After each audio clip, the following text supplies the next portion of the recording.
Before we start jumping into the deep dive videos covering the new 2024 Dungeon Masters Guide, I first wanted to do a video covering some of the major changes and updated layout designs that you can expect to see.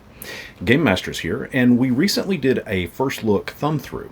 And if you haven't seen that yet, I'll link to it towards the end of this video.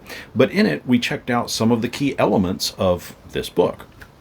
One of the things that I noticed right off the bat was that specific scenarios of common issues that can pop up at the table were addressed in this book. In our first look video, we talked about what the book suggests to do should the die roll drop off the edge of the table or land in a way that there is no clear number displayed. Of course, it goes into other specific scenarios as well. For example, what is a DM supposed to do should a character want to travel off the boundary of the map that they prepared for that evening's session?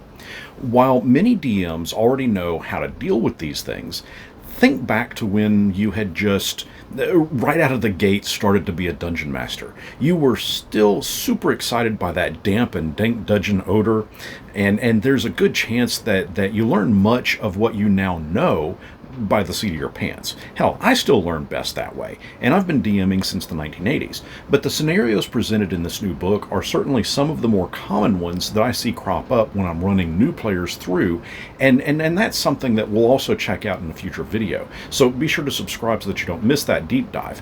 But for the rest of today's video, I really want to go over what this book talks about in regards to what all changes have been made from its 2014 counterpart.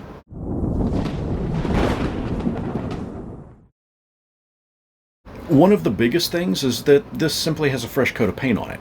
As just mentioned, the previous 5th edition DM's Guide came out 2014, so 10 years ago. The game's landscape has changed. Hell, even our real world view of things has changed. We still have old grumpy grognards that are set in their ways, and they're just going to refuse to jump to a new edition. And to an extent, I'm kind of in that same boat. But I can say that I'm not so stuck in my ways that I refuse to look at the updated material. I like changes and advancements, and I'm keen to see if there's anything in this new 5.5 edition that I can rip apart and kind of homebrew into my own tables game sessions.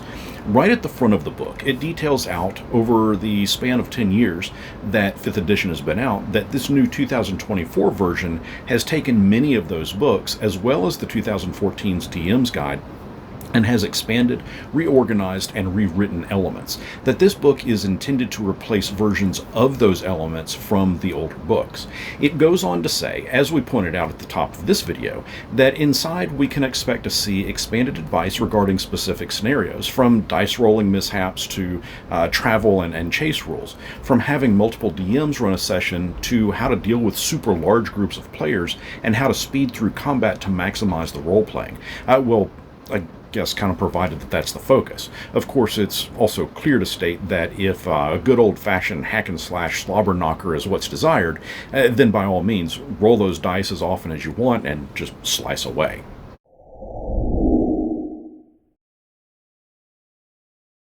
Peppered throughout the book are various tracker sheets. Game Expectation provides to the DM a way to make notes on the overall game's theme and flavor. Is it a horror theme with some spices of comedy tossed in, or is it a pure fantasy theme with heavy influences from the Feywild? There is the travel planner that you can use to detail out the journey that the characters might make when moving from the castle on the hill down to the wilderness below and into the haunted forest beyond. It provides places to detail out the weather, terrain type, and other challenges. There is also a magic item tracker that you can use to detail out the amount of magic items you've doled out, their level, and rarity type, although I think I'd make a few changes to this one to include the actual name of the magic item, as well as the specific book and page number it can be found in. I might have to make that for everyone.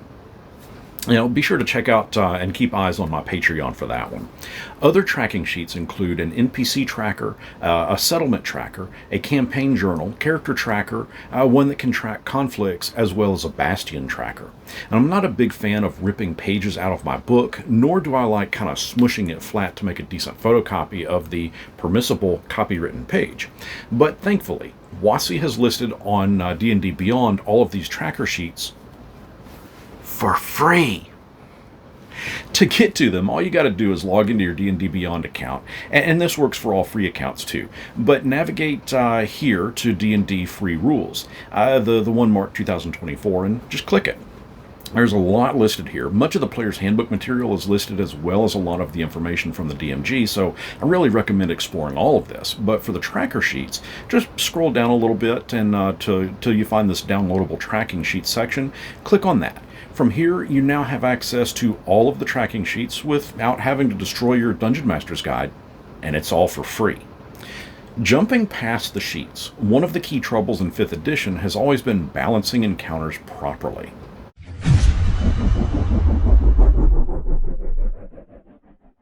Chapters 4 and 5 provides a lot of information on exactly how to craft up an adventure, even a full-on campaign. But between the two chapters are also some new ways to create hooks to get the characters introduced into any given adventure, as well as specifics on how to craft up combat scenarios that will be well balanced to fit and mesh with the character's skills and levels.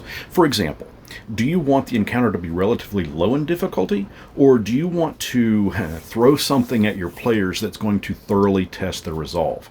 And Chapter 4 details all of this. It also details out what exactly to do with the monsters, how to use them, what tactics you can use. Spice. It's just dull to simply, you find yourself face to face with a kobold. What do? I swing my sword. Chapter 5 expands all of this information into a how-to, should you decide to try your hand at creating a full-on campaign of string-together adventures. It also includes what I'd consider to be a highlighted version of a Greyhawk Gazetteer, which details locations found in and around the lands of Greyhawk.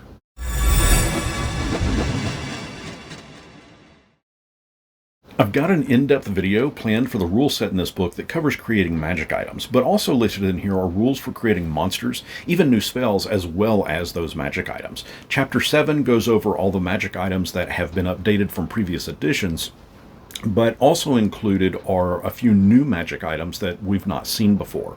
I've not counted the total number of magic items in this DMG, but I can say that they're all listed alphabetically. But creating a magic item is really simple, and part of the creation process is to simply take an existing magic item and alter it. For example, if you want to take the Ring of the Ram, which has 3 charges and allows you to create a spectral ram's head that can either attack an enemy or attempt to break a non-magical object, but you'd rather it be in the form of a wand instead, or even a helmet for that matter. This section explains that that's okay to do.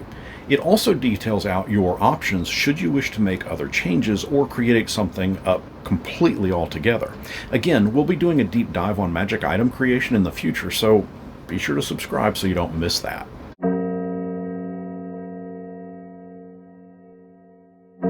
We've also got a section of Bastions, which goes over everything regarding what I refer to as player housing, as well as a section on lore. Bastions is another subject that I'll be doing a deep dive on, so for now, I'm just going to gloss over that players can have a home or dwelling that they can flesh out for themselves. I mentioned this in our thumb-through video, and while this is a neat mechanic, Bastions, it's not something that's incredibly new, as we've had player homes, castles, even player-run dungeons since ye old 2nd edition days. But again, I'm going to deep dive everything about Bastions in a future video. Lore is a neat element that's also found in this new DMG as well. While it's not all-inclusive to every shred of lore that's out there, it covers the basics of who's who, the important NPCs, as well as the more common locations. And I'll get super excited for this one, as the majority of the mentions are limited to just a singular paragraph. For example, Waterdeep is merely explained as being a famous city in the Forgotten Realms, and that the Yawning Portal can be found there. Yeah, we'll do a video covering the lore section in the near future too, so you guys know the drill. Sub so that you don't miss that. There are other changes and updates found in this book as well. Other forms of treasure, currency types, even a decent section on cosmology that goes into the various planes and realms and their descriptions, as well as methods of planar travel to and from those various locations within the Dungeons & Dragons multiverse. All in all, through everything that we've looked at with the initial first look thumb-through video, as well as all the changes and updates that we've explored in today's video, guys, listen, I've barely scratched the surface of what all you can find to inside this book. In the coming days, I'm going to be putting out more videos. Some that I've said in today's video as to what you can expect to see, but some I've got marked as top secret for now. Of course, in the near future, I'll also be releasing my Is It Worth It video, where we'll get into the nitty-gritty and look under the hood and see if we can answer that big question, is this book worth it? My name is Brian, and I've been DMing since the 1980s, and I want to thank you for watching today's video. I also want to thank all of my Patreon and channel supporters, as their contributions to the channel have been ever generous and help in ways that I am endlessly thankful for. If you'd like to see how you can support the channel by becoming a Patreon member, I'll leave a link down below me here, as well as down in the description. A Dungeon Master's Guide has always been a fun book to reference, and while I've got every edition's version of it, I'm going to look over this new version with a heavy eye, because as we explore this book, as you and I check it out, I want to ultimately share the information with you so that you can decide if it's a book that is going to help you and your table. To that end, if you want to check out our first look thumb through video, be sure to check that video out here. And if there is something specific that you'd like to know about this new 2024 Dungeon Master's Guide, well, feel free to type out your question down in the comments, and I'll see if I can include that in my upcoming videos. Until next our paths cross, may you weave some fantastic adventures.